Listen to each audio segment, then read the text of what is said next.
Taste the Daily.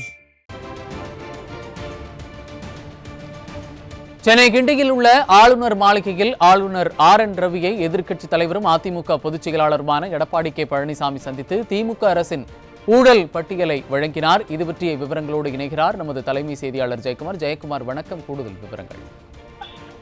வணக்கம் சைது. சென்னை கிண்டியில் இருக்கக்கூடிய தமிழக ஆளுநர் மாளிகையில் ஆளுநர் RN ரவியை அனைத்திந்திய அண்ணா திராவிட முன்னேற்ற கழகத்துடைய பொதுச் செயலாளரும் சட்டமன்ற எதிர்க்கட்சி தலைவரும் முன்னாள் முதலமைச்சருமான புரட்சித் தமிழர் எடப்பாடி கே பழனிசாமி அவர்கள் நேரிலே சந்தித்து திமுக அரசினுடைய ஊழல் பட்டியலை வழங்கி இருக்கிறார்கள்.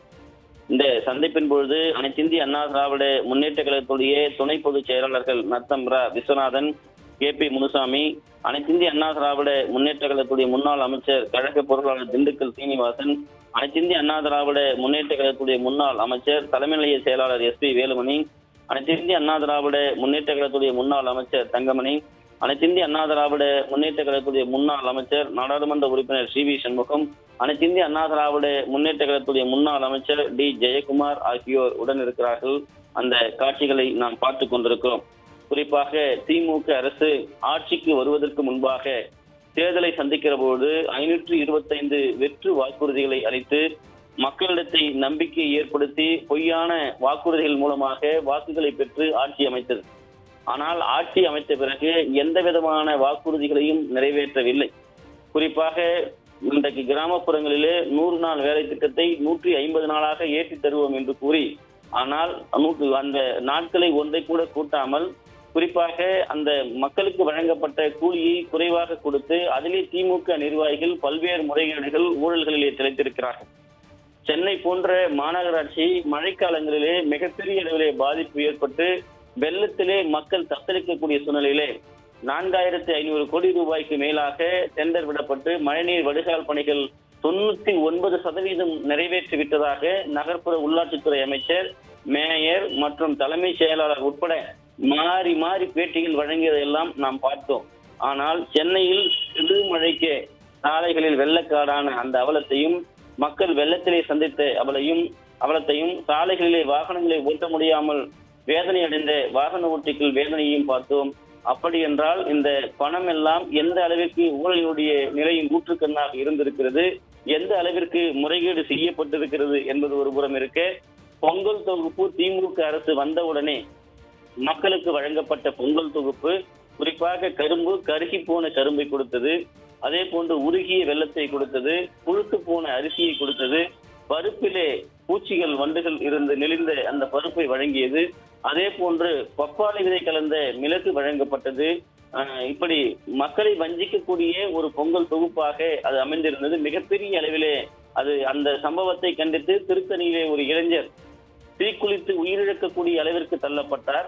ஆனால் அந்த பொங்கல் தொகுப்பிலே பல 100 கோடி ரூபாய் ஊழலில் செய்யப்பட்டிருப்பதாக மிகப்பெரிய அதிர்ச்சி தகவல்கள் எல்லாம் வெளியானது. அதே போன்று மக்களுக்கு வழங்கக்கூடிய அரிசி, பருப்பு, அதே போன்று பாமாயில் போன்ற சாதாரண மக்கள் பயன்படுத்தக்கூடிய, ஏழை எளிய அடித்தட்டு மக்கள் பயன்படுத்தக்கூடிய அந்த பொருட்களுடைய கொள்முதலிலே கூட திமுக அரசு ஊழல் செய்திருக்கிறது. நகர்ப்புற உள்ளாட்சிகளில் சென்னை, அதே போன்று மாநகராட்சிகளாக இருக்கக்கூடிய சென்னையிலும், திருநெல்வேலி, மதுரை, கோயம்புத்தூர், திருச்சி இப்படி பல்வேறு மாவட்டங்களிலே ஊழல் நடைபெற்றிருப்பதாக பகிரங்கமாக திமுக அரசினுடைய காவல்துறையை வழக்கு பதிவு செய்து கைது செய்கிற அளவிற்கு ஆட்சியினுடைய அவலமும் ஆட்சியினுடைய ஊழலினுடைய உச்சமும் இருக்கிறது என்பதைத்தான் இதையெல்லாம் காட்டி இருக்கிறது. அதே போன்று தமிழகத்திலே ஊழல் இல்லாத துறைகளே இல்லை என்று சொல்லலாம். சாதாரணமாக நகர்ப்புற உள்ளாட்சித்துறையாக இருந்தாலும் சரி, வனத்துறையாக இருந்தாலும் சரி, மருத்துவத்துறையாக இருந்தாலும் சரி, கல்வித்துறையாக இருந்தாலும் சரி, அது சமூக நலத்துறையாக இருந்தாலும் சரி, எந்த துறையாக இருந்தாலும் அதிலே ஊழல் செய்வதைத்தான் திமுக முதன்மை நோக்கமாக கொண்டிருக்கிறது. ஆளுகிற இந்த 4.25 ஆண்டுகள் ஏறக்குறைய இன்னும் 3 மாத காலங்கள் மட்டுமே இருக்கக்கூடிய நிலையிலே வந்தவரை பழுதலை என்று சுருட்டுகிற வேலையை திமுக அரசு செய்து கொண்டிருக்கிறது. மக்களுடைய வரிப்பணத்தை, மக்களுடைய வியர்வையை இவர்கள் ஊழலாக திளைத்துக் கொண்டிருக்கிறார்கள்.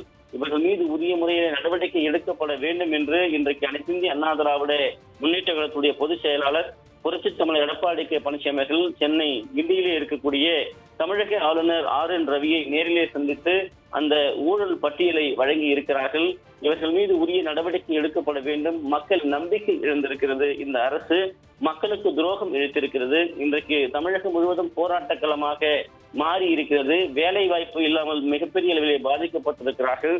வேலை வாய்ப்பை நாங்கள் இந்த கம்பெனியை கொண்டு வந்தோம், அந்த தொழிற்சாலையை கொண்டு வந்தோம் என்றெல்லாம் போட்டோ ஷூட்டுக்காக மட்டுமே இந்த அரசு விளம்பர மாடல் அரசாக மட்டுமே இருந்து கொண்டிருக்கிறது என்பதை அனைத்து இந்திய அண்ணா திராவிட முன்னேற்ற கழகத்துடைய பொதுச் செயலாளர் புரட்சி தமிழர் எடப்பாடி கே பழனிசாமி அவர்கள் இன்றைக்கு மக்களுடைய முதல்வராக இருந்தவர், மக்களுடைய எதிர்கால நம்பிக்கையாக முதல்வராக வரப்போகிறவர். இப்படி தமிழகத்தை ஆளக்கூடிய ஒரு நிலையிலே மக்களுடைய நம்பிக்கை பெற்றிருக்கக்கூடிய நாம் இந்த ஊழலில் திளைக்கக்கூடிய திமுக அரசுக்கு தீய சக்திக்கு முடிவு கட்ட வேண்டும் என்கிற நோக்கத்திலே இன்றைக்கு தமிழக ஆளுநர் RN ரவியை சந்தித்து திமுகவினுடைய ஊழல் பட்டியலை அனைத்து இந்திய அண்ணா திராவிட முன்னேற்ற கழகத்துடைய பொதுச் செயலாளர் புரட்சி தமிழர் எடப்பாடி கே பழனிசாமி அவர்கள் நேரிலே வழங்கி இருக்கிறார்கள். இந்த ஊழல் பட்டியல் குறித்து வெளியே வந்து அவர்கள் செய்தியாளர்களிடம் விளக்கமாக பேசவிருக்கிறார்கள். அந்த செய்தியாளர் சந்திப்பையும் நாம் பார்க்கவிருக்கிறோம். இன்றைக்கு திமுக அரசு தமிழகத்திலே மிகப்பெரிய ஊழலை செய்திருக்கிறது, மக்களுக்கு துரோகத்தை இழுத்திருக்கிறது, மக்களிடம் நம்பிக்கை இழந்து விட்டது என்பதைத்தான் இந்த ஊழல் பட்டியல் ஆளுநரிடம் வழங்க